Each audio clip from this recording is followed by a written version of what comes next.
Hey boys and girls, good afternoon. It's Mrs. Matson here.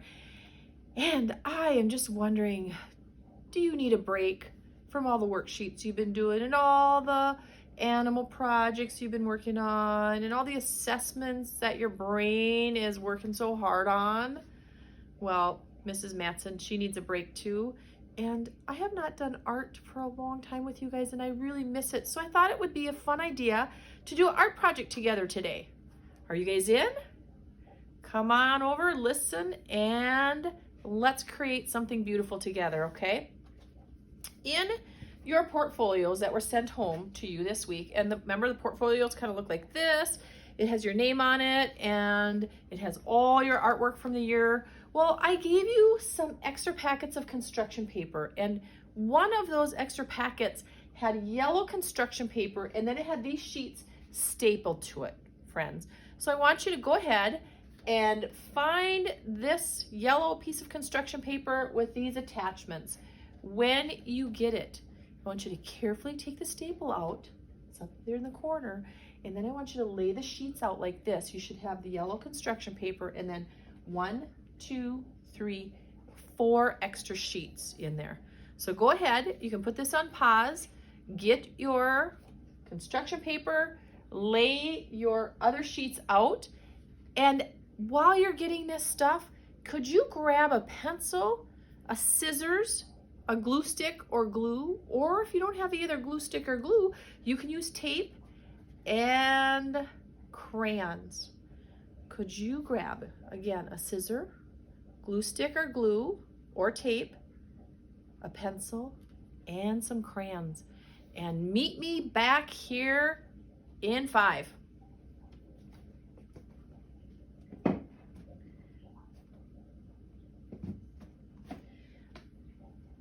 All right, friends, you're back. So I assume that you got all the materials and supplies you need to do the art project with me, okay? This art project goes with our story that we read this week called The Dot, okay?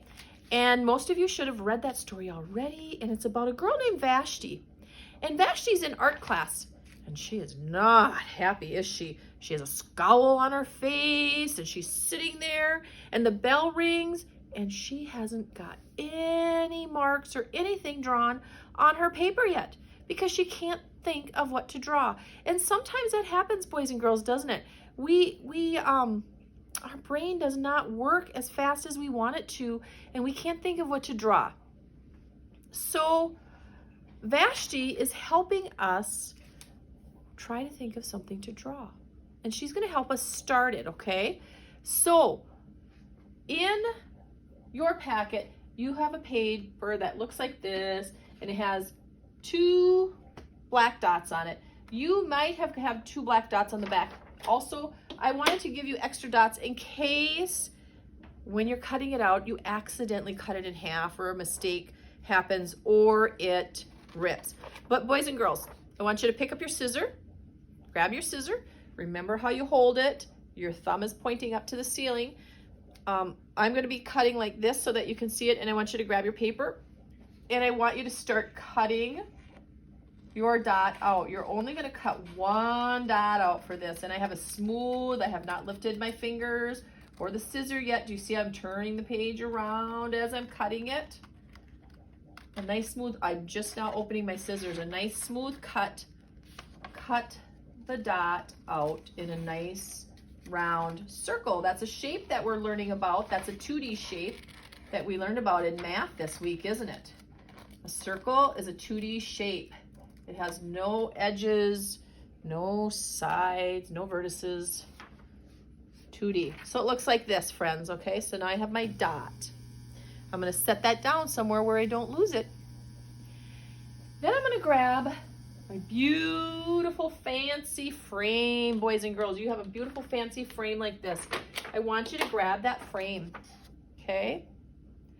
And what you're going to do with that frame is eventually we are going to cut it out. But before we do that, remember sometimes I always say color first and then cut out later because it's hard to color on something when it's a small size and there's not a lot of area to color in.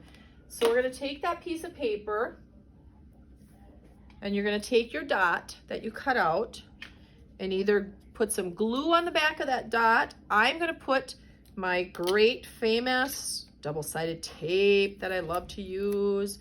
I'm gonna put it on the back of my dot and I'm gonna place it. I can put it here, here, here, here, here. I think I'm going to put mine right in the middle. Maybe down just a little bit. So I'm gonna put mine right there. You put yours wherever you would like to put it, friends.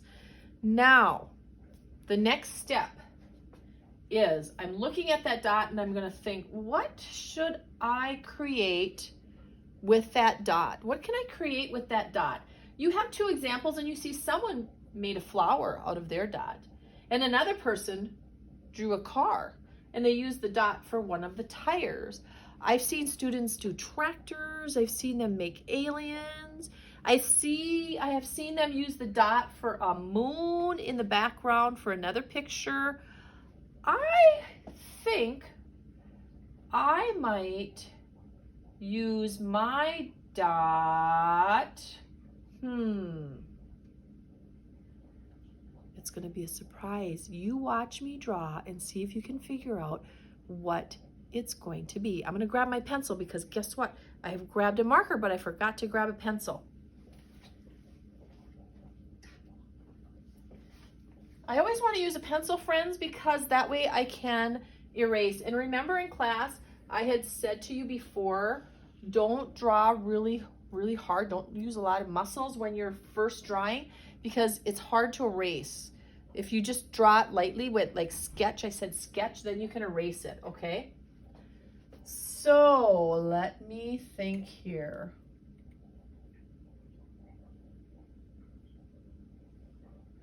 I'm drawing a circle on the top.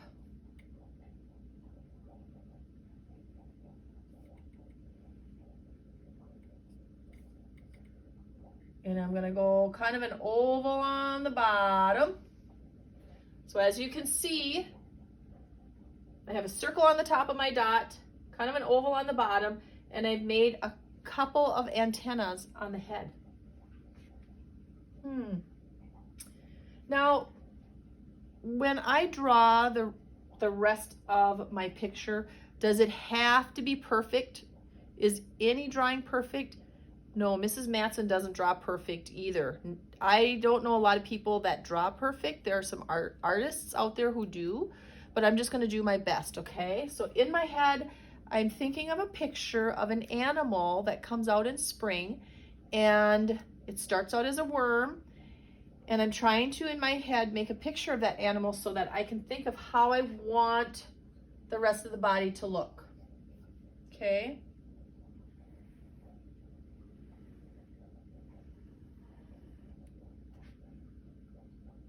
I've got one side drawn, now I'm gonna draw the other side.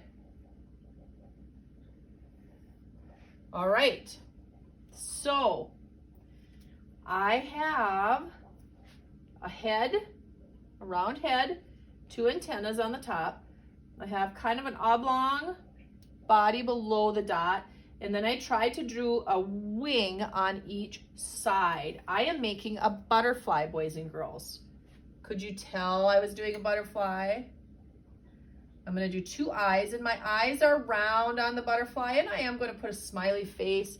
Butterflies might not smile, but mine does.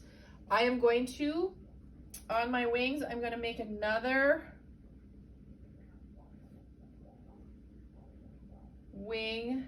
It looks like I'm just gonna do another trace like a wing on the inside so that I can add a little bit more color here.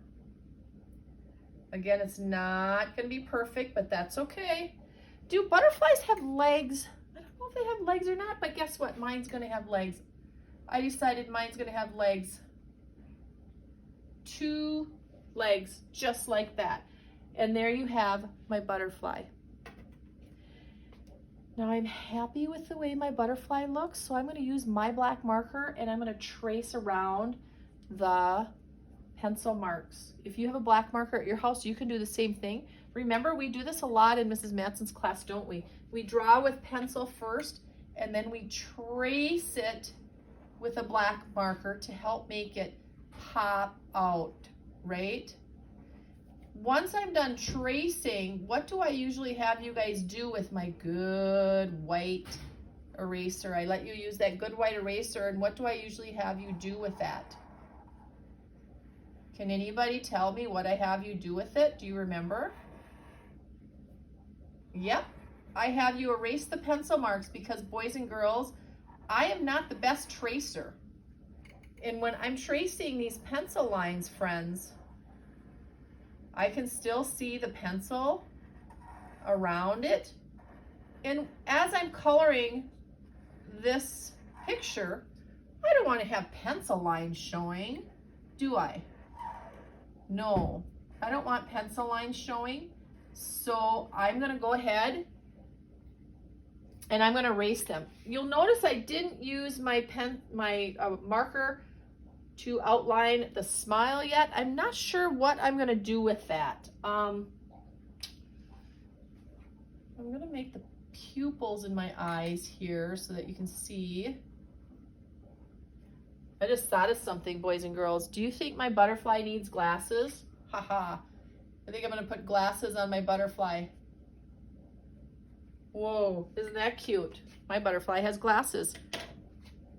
See, you can make changes as you go, right? Because that's what art is all about. It's all about creating and making changes as you go. We tweak it, don't we, boys and girls? That's why sometimes, like for your animal projects, I gave you a sloppy copy to do first because you might want to change your mind on some of the things you wrote. Like, for instance, if you wrote a fact and then you have all your facts written and you don't have any room for another one, but you found a really cool fact that you want to share, well, you might decide